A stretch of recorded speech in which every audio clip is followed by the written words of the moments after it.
A condição de Pedro no Flamengo, após uma fratura sofrida há 9 dias, permanece sob um manto de incerteza que intriga a torcida rubro-negra e a comissão técnica. Qualquer previsão hoje sobre seu retorno seria precipitada. Ele não passará por cirurgia, e a recuperação dependerá da consolidação natural do osso.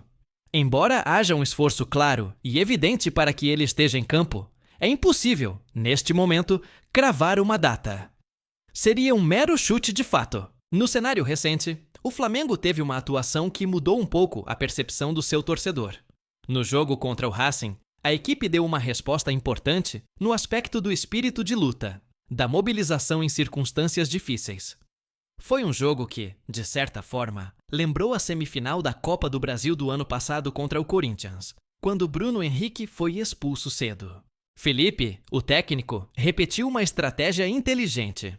Cedeu a bola ao time de Gustavo Costas, que, com a posse, mostra um repertório paupérrimo. Um técnico limitadíssimo, de fato, e não soube o que fazer. Isso permitiu ao Flamengo sustentar o 0-0 e esfriar o estádio, garantindo uma classificação que era crucial. Por outro lado, nem tudo são flores. A expulsão de Plata no jogo, que gerou protesto do Flamengo junto à Conmebol, dificilmente será revertida. Individualmente, a fase de Bruno Henrique é muito ruim, sem conseguir prender a bola no ataque ou dar sequência às jogadas, algo que se espera de um jogador experiente em momentos adversos. A confiança em Alan, aliás, parece ter se perdido. Ele sequer foi relacionado. E ele não é um centroavante de ofício. Um problema que Felipe terá que resolver, pois a ausência de Pedro exige alternativas que saibam se posicionar na área. Agora, a mobilização do Flamengo se volta para o Campeonato Brasileiro. A equipe joga amanhã contra o Sport, no Maracanã, em um dos 2 confrontos ainda por vir contra o adversário pernambucano. E o caminho parece favorável para o rubro-negro. O Palmeiras, seu principal rival, terá uma viagem chata a Caxias, enquanto o Flamengo recebe o Sport, podendo até reassumir a liderança.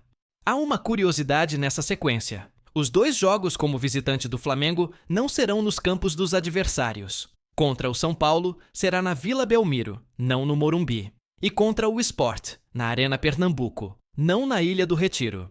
Isso representa uma vantagem significativa, com a torcida flamenguista possivelmente majoritária em ambas as partidas. Felipe terá tempo para experimentar formações sem Pedro e trabalhar outras armas para o ataque. E ele fez um apelo importante na coletiva pós-classificação. Pediu à torcida que abrace e apoie jogadores que estão com pouca confiança, como Bruno Henrique ou Samuel Lino. O técnico, que é rubro-negro desde criança, por vezes peca por uma abordagem excessivamente fria e técnica, sem valorizar tanto o aspecto emocional, que foi tão decisivo na superação contra o Racing.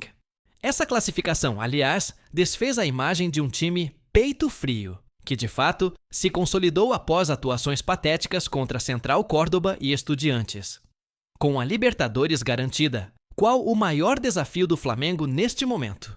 A recuperação de seus jogadores, a busca por alternativas táticas ou a manutenção da liderança no Brasileiro? Deixe sua análise nos comentários. E se essa discussão faz sentido para você, não deixe de curtir este vídeo e se inscrever no canal para mais análises como esta. Direto da redação Podfut.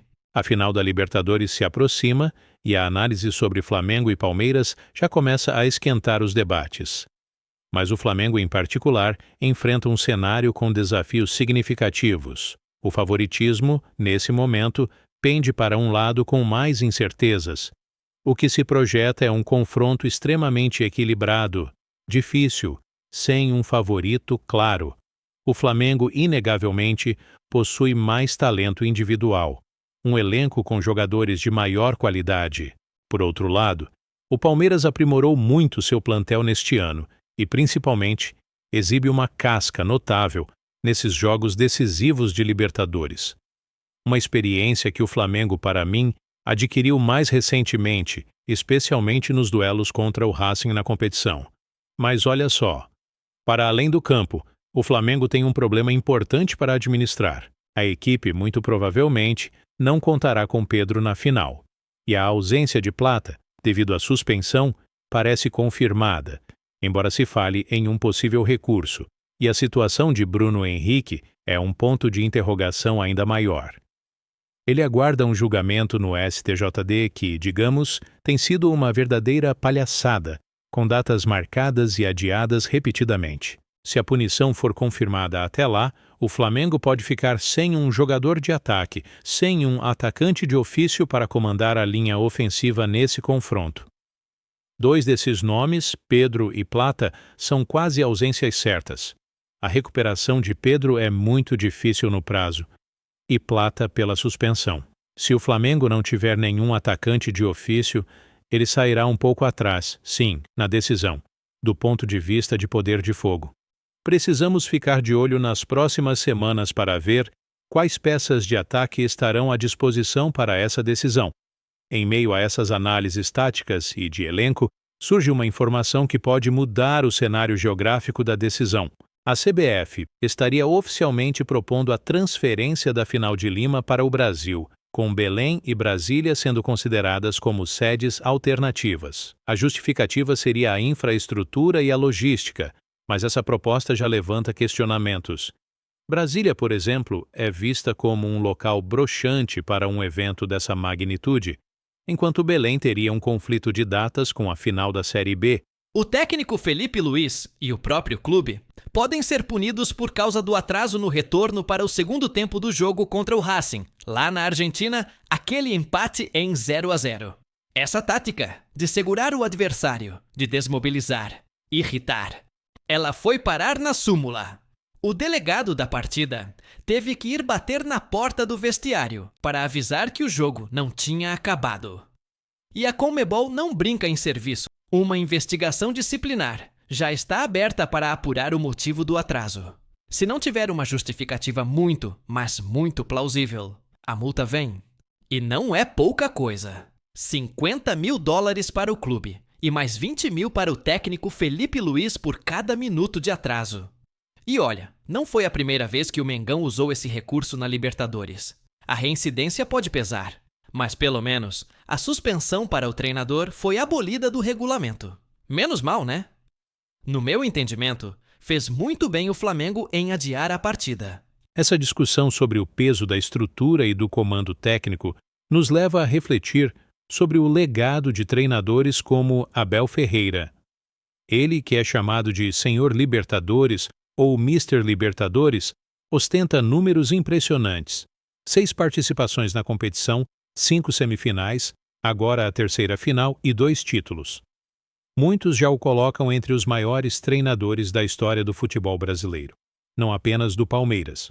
Ele opta por ficar no clube por 5 anos, continua ganhando e disputando.